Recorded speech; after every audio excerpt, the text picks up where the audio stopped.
की स्टार्टिंग में सबसे पहले श्री कृष्ण को दिखाया जाता है, जो कि उसी कथा को प्रारंभ कर रहे होते हैं जहाँ पे उन्होंने कल अधूरी छोड़ी थी। वहीं दिखाया जाता है श्री कृष्ण की कथा को सुनने के लिए राज परिवार के सारे सदस्य भी उपस्थित होते हैं वहीं, और श्री कृष्ण कथा को प्रारंभ करते हैं।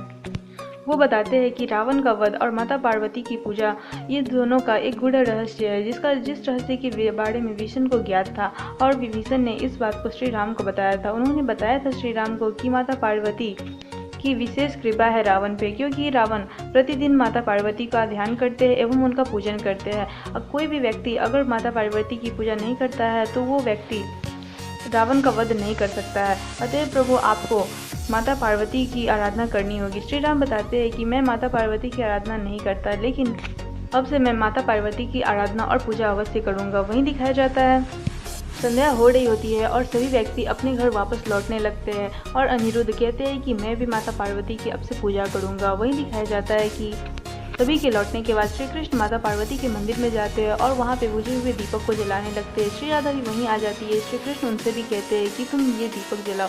वहीं दिखाया जाता है फिर से कि श्री कृष्ण सिंदूर का कुछ कण लेके श्री राधा के गले पे लगा देते हैं। श्री राधा भी उनके गले पे लगा देती है और फिर श्री राधा वहाँ से जाने लगती है। ये देख श्री कृष्ण भी उनके पीछे जाते हैं। श्री राधा गिरते गिरते बचती है। श्री कृष्ण उन्हें संभालते हैं।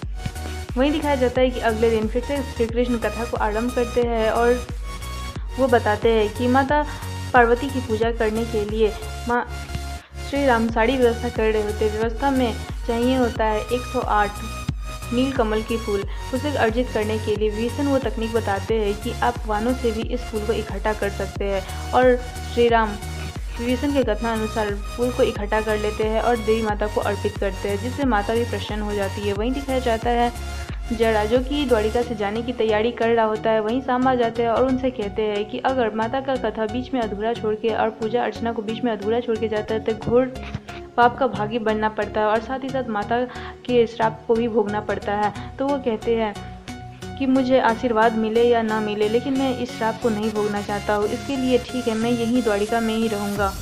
उसके बाद दिखाया जाता है कि शाम शुक्राचार्य के पास जाते हैं और उनसे उस कमल की बात करते हैं, और वो कहते हैं कि आप भी अपने वाहनों से अपनी शक्तियों से उस 108 कमल को अर्जित कर लीजिए। लेकिन शुक्राचार्य कहते हैं कि नहीं, इस कमल को अर्जित करना इतना आसान काम नहीं है। जिस व्यक्ति का मन पवित्र होता है केवल वही व्यक्ति इस कमल को अर्जित कर सकता है आसानी से, और मेरे मन में प्रतिशोध की भावना जल रही है, इसके कारण मैं अपवित्र हो गया हूँ और मैं इस कमल को नहीं अर्जित कर सकता।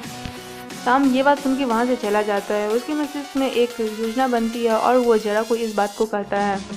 वहीं दिखाया जाता है कि जरा देवी राधा से द्वारिका में रहने की आज्ञा प्राप्त कर लेता है। देवी राधा भी उन्हें रहने के लिए कह देती है और वो वहाँ से चली जाती है।